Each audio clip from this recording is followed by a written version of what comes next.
We're good. Okay. Excellent. So, right. So, human consciousness. So, the hard problem of consciousness is a problem that we have yet to solve philosophically or scientifically. We don't know exactly what generates human consciousness. We know a lot about how the human brain works, right? We know that whenever a neuron is activated in the brain, it releases neurotransmitters which activate the next neuron in the series, right? Um, I think I like to visualize it almost like a series of hoses that are connected by valves. So you open up one valve and it lets the next hose through, which then releases another valve.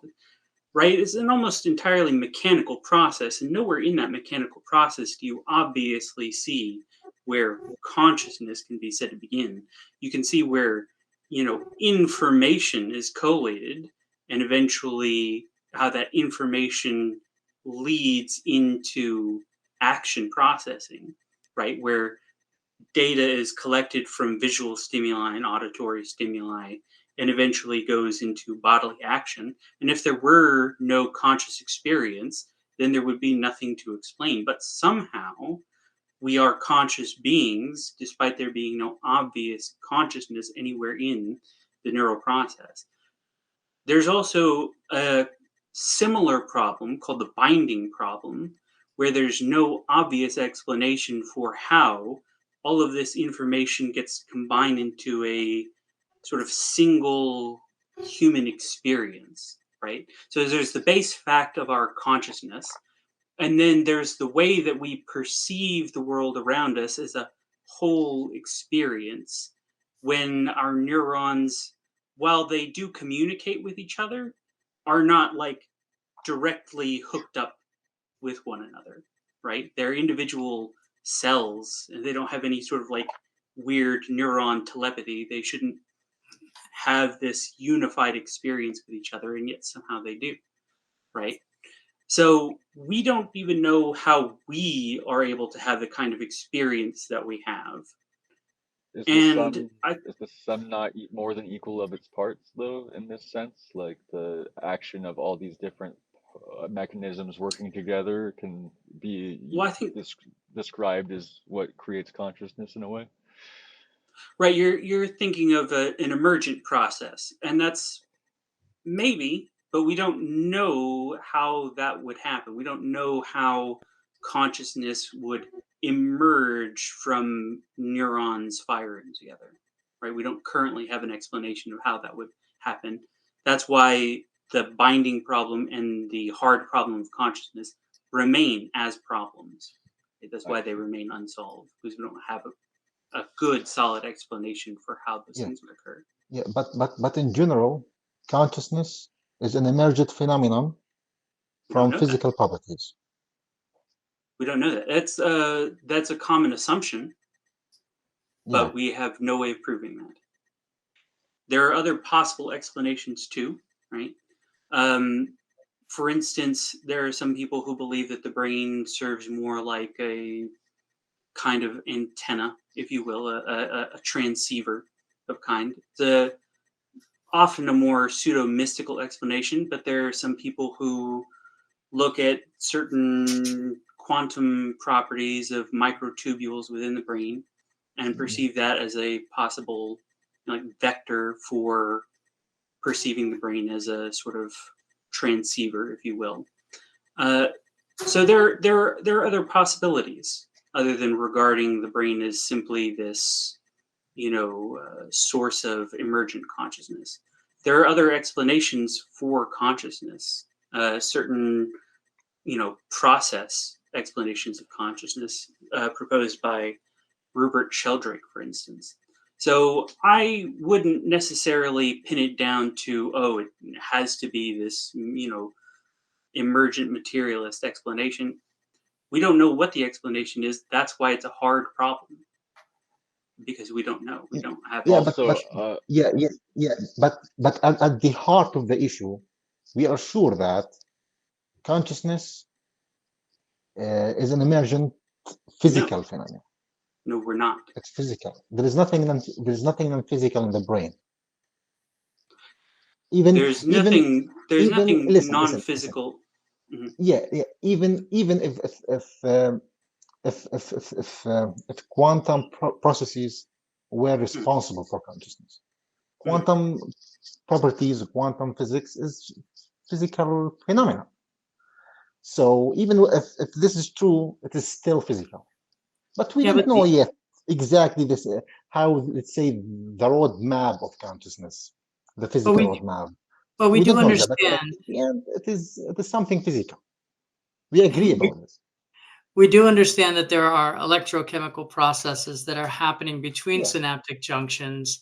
We do understand the groundwork, the network, the framework within which our consciousness stems from. We don't understand the source of it, and until we understand that source of it, we will have a very, very hard time replicating it. And I believe that kind of touches on both of y'all's points. I Right, also, right. Ferris, I wanted to make a point on your earlier statement about how you said used the example of cats, how they have emotions but they aren't conscious. I want to say that I disagree. I believe that animals are conscious, especially in the sense that a cat specifically can have a preference over what food it likes versus what it does not, and it can choose to go for the desired thing that it wants rather than eating something like that you're just whatever you give it. It can refuse to eat that and then choose to eat the thing it wants, which is a trait of yeah, operative consciousness. It's a choice yeah. that it's making consciously. Well, Yeah, here's the other issue with not having solved the hard problem of consciousness. We don't know what is actually doing the process of consciousness because we haven't solved the hard problem or the binding problem, right? So it could be that matter itself is on some level conscious, and whatever is responsible for solving the binding problem is what allows us to be, us to experience ourselves as individuals separate from the rest of conscious physical reality. Or it could be that somehow there's something unique about the matter of our neurons that allows only that particular matter to be conscious because of some strange chemical property.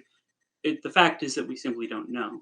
But so getting away from that, which is the mystery of consciousness, the fact that we don't know how it all works, right? What we can say is that there is a physical process in the brain that allows us to take in, you know, uh, stimuli to process that information in a sort of computational fashion and to produce action as an output. That part we do understand. How consciousness comes into the middle of it, we don't know. But we can see with our physical computer architecture, right, that we do have not exact parallels to neurons, although some of those are coming down the pipe, where we have a much more similar to actual neurons in the computer hardware. But that's still further down the road. But for now, we still have something that takes in inputs, right? Uh, it has certain gates in the same way that our neurons have certain neurochemical gates, and allows it to produce outputs. Whether or not there's any consciousness in the middle of that, I think at a certain point is irrelevant to the emotional question. So this Well, is where we get down into the meat of it, because we here's get down another into the question that what you just said made me think of. hmm, If if if in the idea, not specifically saying it's true, but if the idea in the sense that we're using this as the context, in the idea that all matter is conscious, then would that not make computers or AI conscious also in that specific frame of reference? maybe, but let me finish the emotions real quick, because I want to let Azimuth speak before she goes.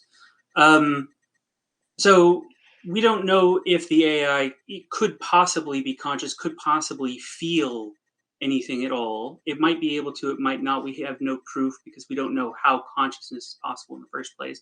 What we do know is that because of the deep neural network structure that makes some of these intelligent systems possible, it creates a certain black box that prevents us from when they do develop emotional behavior, right? So, for instance, when one particular neural network was trained on Amazon data, it had spontaneously, not that it was trained to, it had spontaneously developed the ability to recognize positive and negative user feedback. A particular neuron in the network layers had developed the ability spontaneously to recognize the difference between positive and negative sentiment itself, right?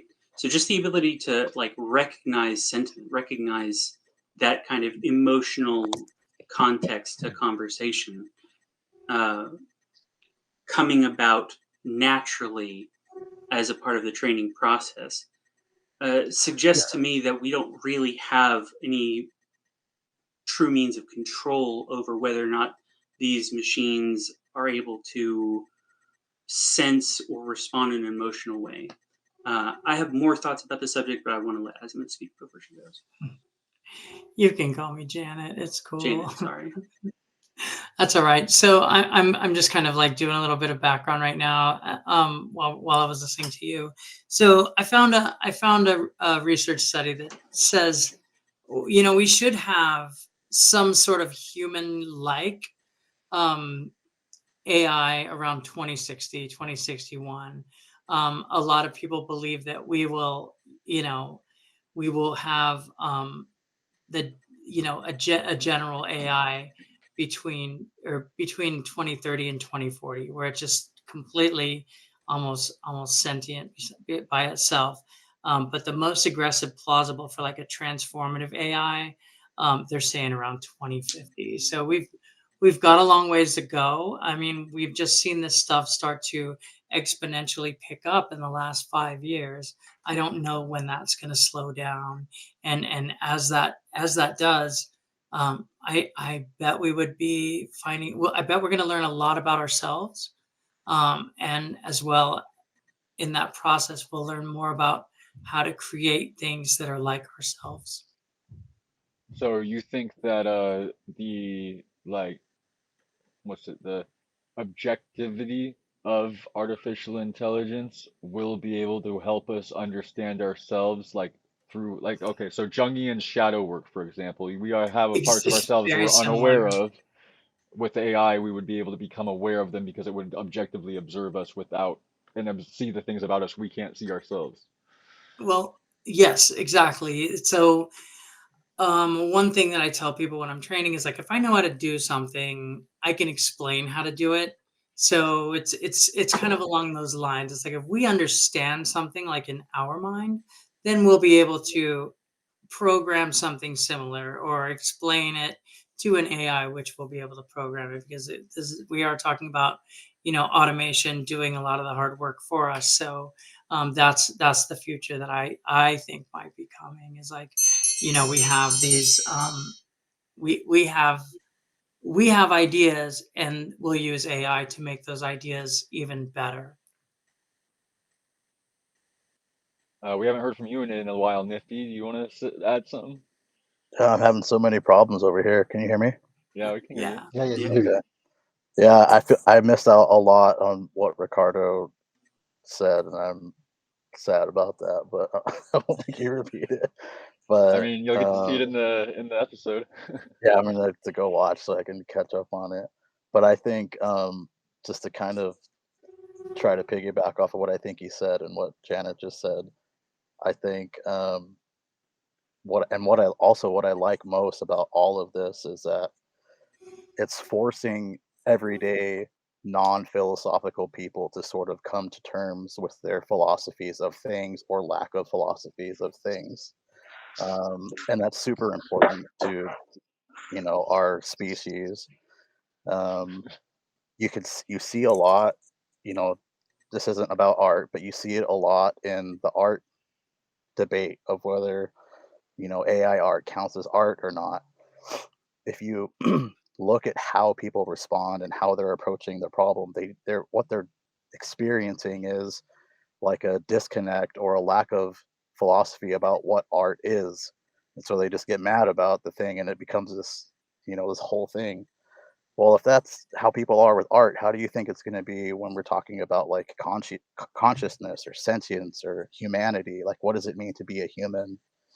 I think I love that Ricardo is talking about the hard problem of consciousness because it's like anybody who studied any philosophy talks about that. There are people who work on this, spend their excuse me, spend their whole lives working on this problem. The fact that we have like a convention of what consciousness is, like we all think we know like what it means to be conscious because we are all like, well, I'm conscious, I have consciousness, but we can't explain it. We don't know what consciousness really is.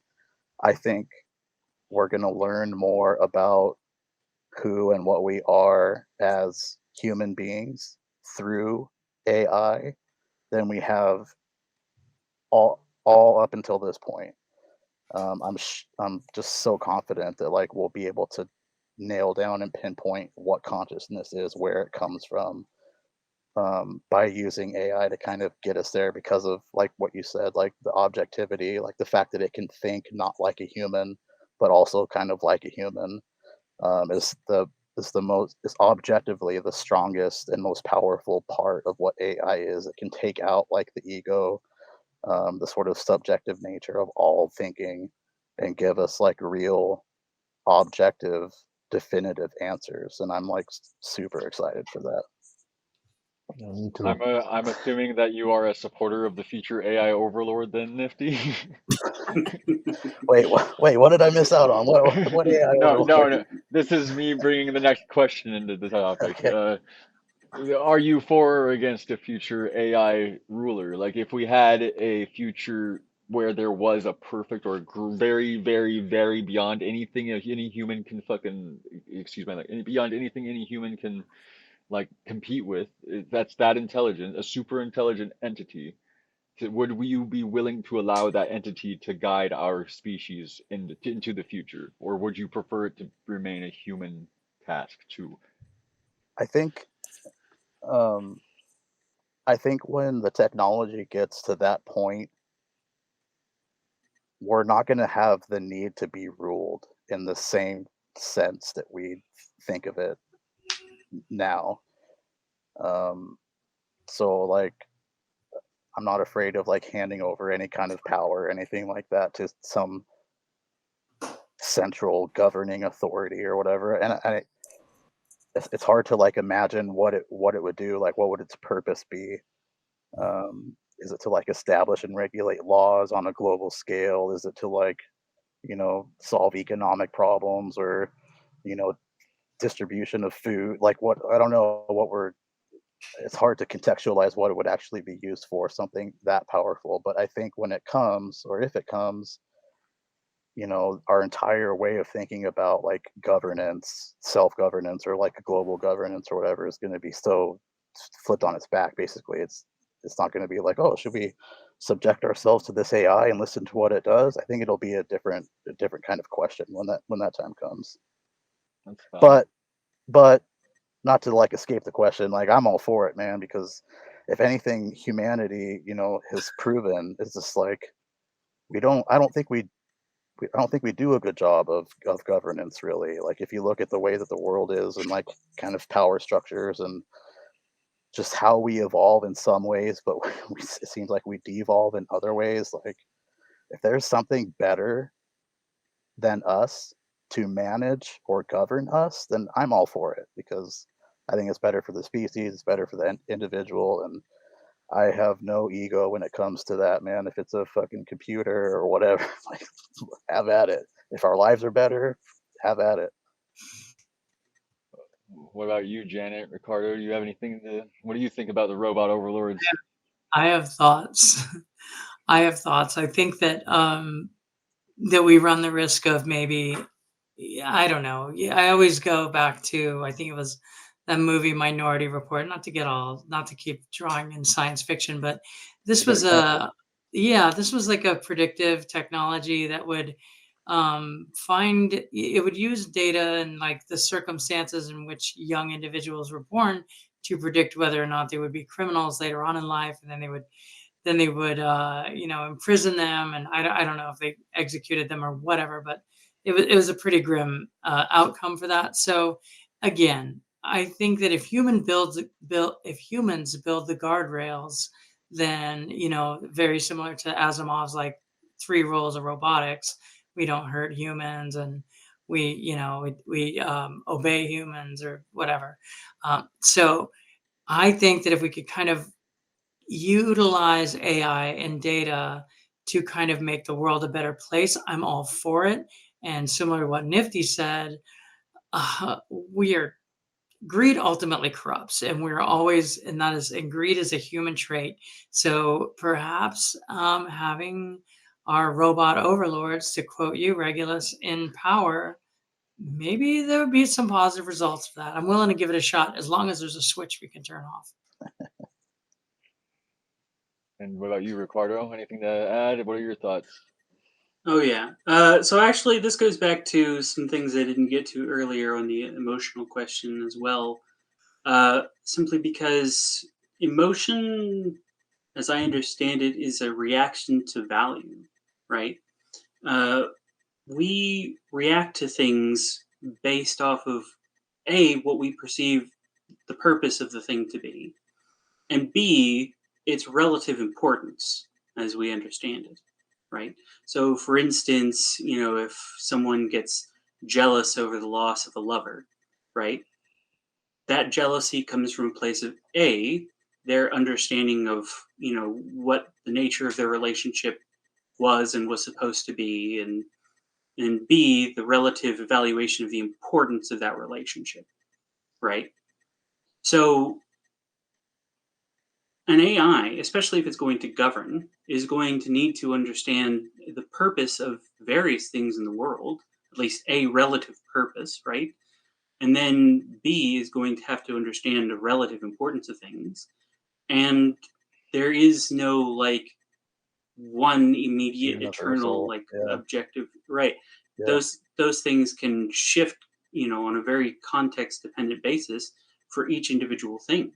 I think the scariest example of AI gone wrong that I've ever heard was not the idea of some AI that had gone crazy and was, over emotional and it decided to take over the world. It was the idea of an artificial intelligence set on, and this is a much more realistic depiction too, an artificial intelligence set over a drone or a turret somewhere that just does not bother to recognize the difference between like civilian target and military target. And just like it sees humans running and starts blasting because that's what it's trained to do is it sees humans running and blasts them, right? AI needs to understand not only the facts about the world, but also the relative importance and meaning of those facts, right? It needs to live in an emotional universe, in a contextual meaning universe, as much as a physical universe.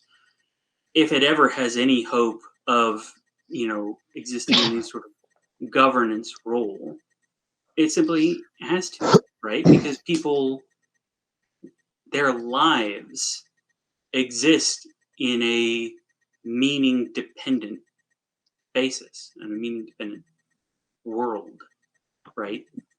When someone's starving, it's not just a matter of they're not getting the appropriate nutrients, there's a reason for that and there's a meaning behind that. And, it's not just their, proportional mass based on their, nutrient requirement. As a child may be smaller and their nutrient requirement may be less, but the fact that they're starving has a lot more like emotional weight, for instance, right, than the fact that an adult may be starving. And an AI needs to be able to recognize things like that, right?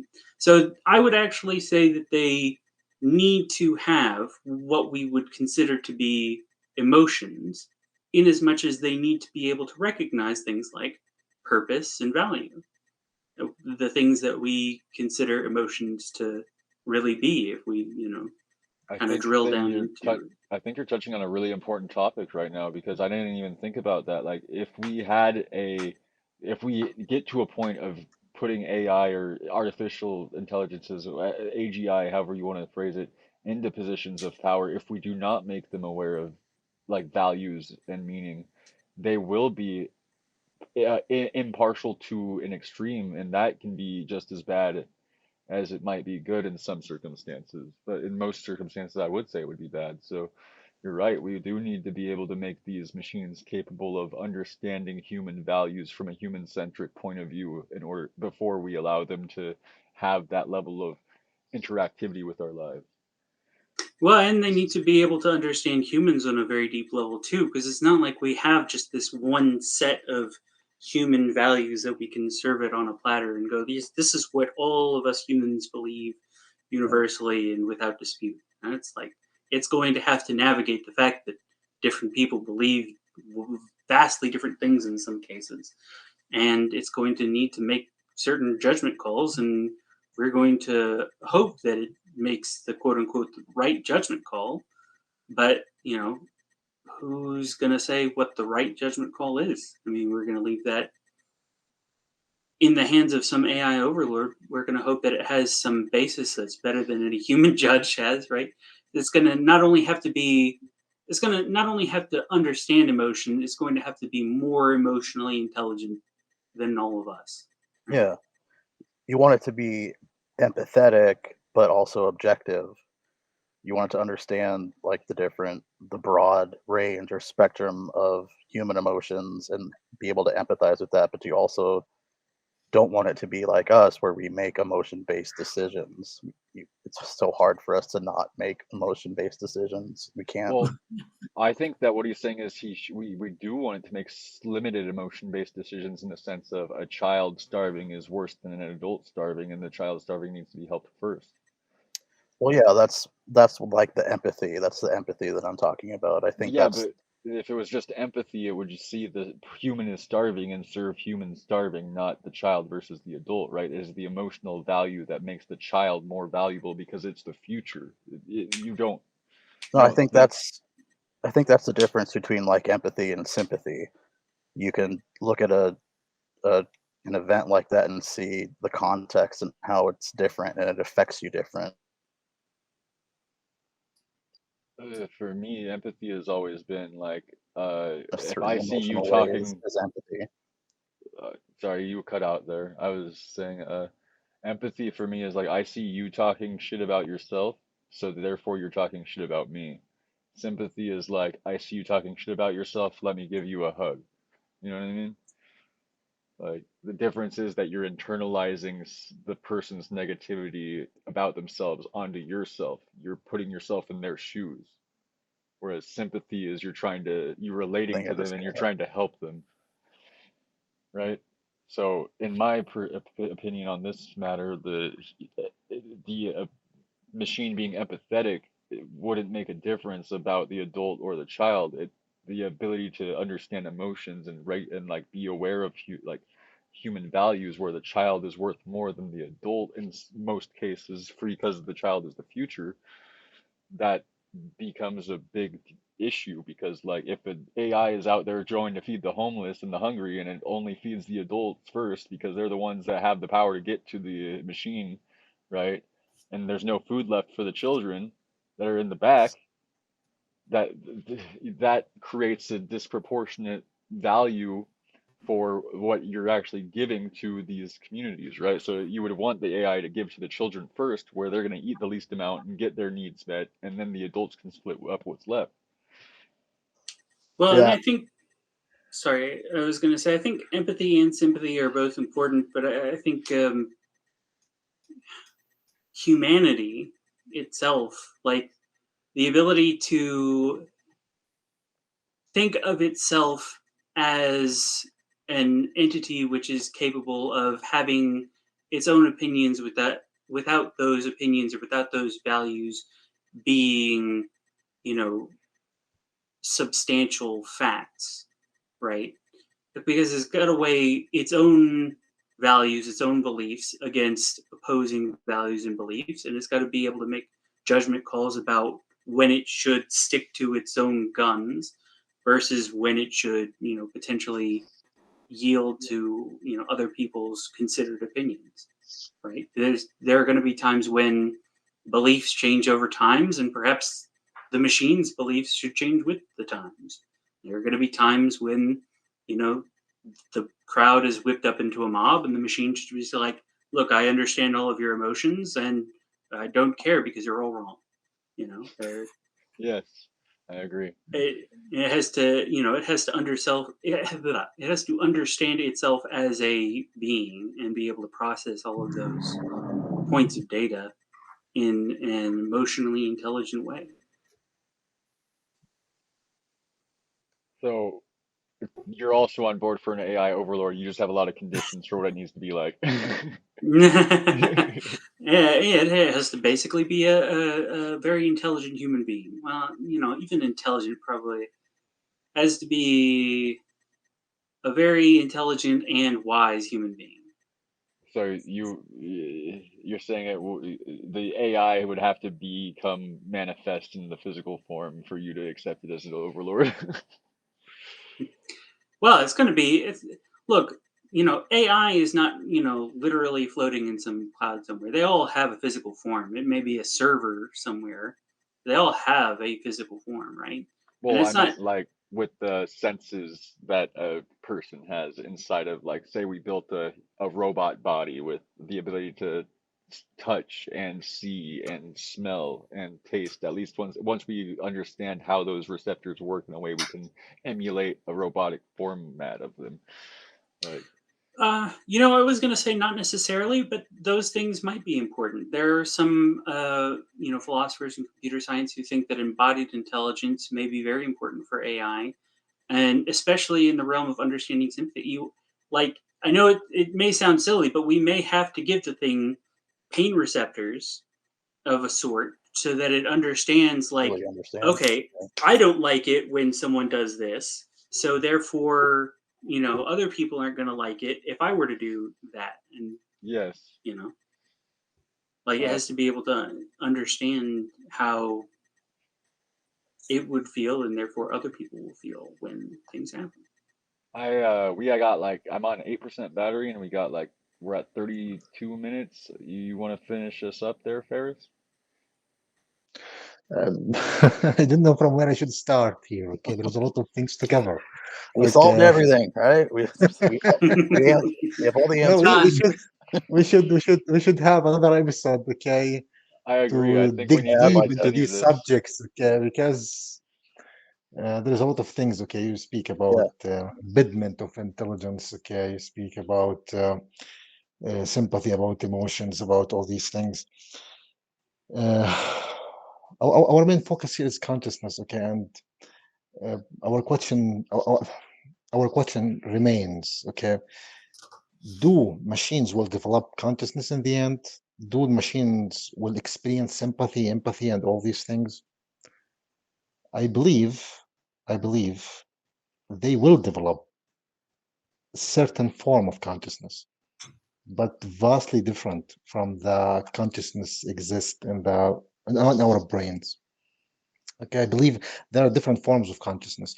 You, Rigo, said something very important now. You said cats have consciousness. Do they really have consciousness?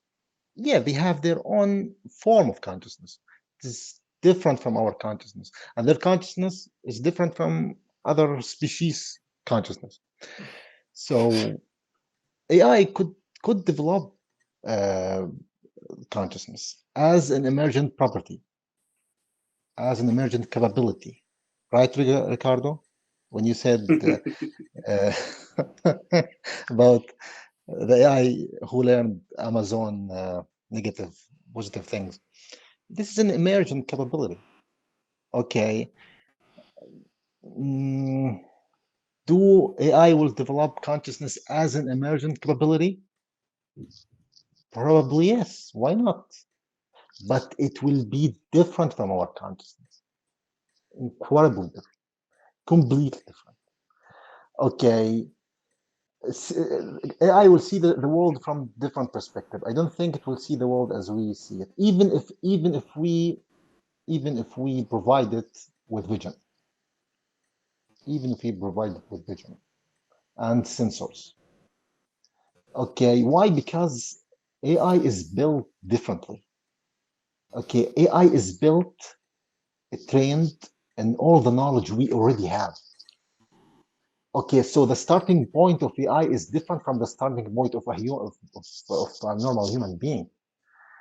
Okay, AI is born, and it's and on its back all the knowledge we have. Okay, so it already knows things, not like a human child. Human child, needs at least 20 years to pass the high school, but the AI is born with all the knowledge of every specialty in the world. Okay, so how this mind would see the world? I told you, consciousness like a human, like the human consciousness. I don't think this will happen anytime soon. Okay, I think it will have a kind of consciousness, but completely different from our consciousness. And emotions is very complicated subject. Okay, because I told you, emotions are triggered by biological processes and chemical processes inside the human brain. Okay, you feel love because this is Serotonin, because of oxytocin, hormones. like Yeah, yeah. neurotransmitter inside your brain. And why you feel love? Because you need to satisfy But certain can't we biological just function. can't we just give Okay, a robot brain the ability to have a simulated form of serotonin, oxytocin, so on and so forth? We could give it the yeah, simulated experience. neuromorphic computing is a possibility, but it's very hard, and it is unnecessary, because why you need to work on such thing?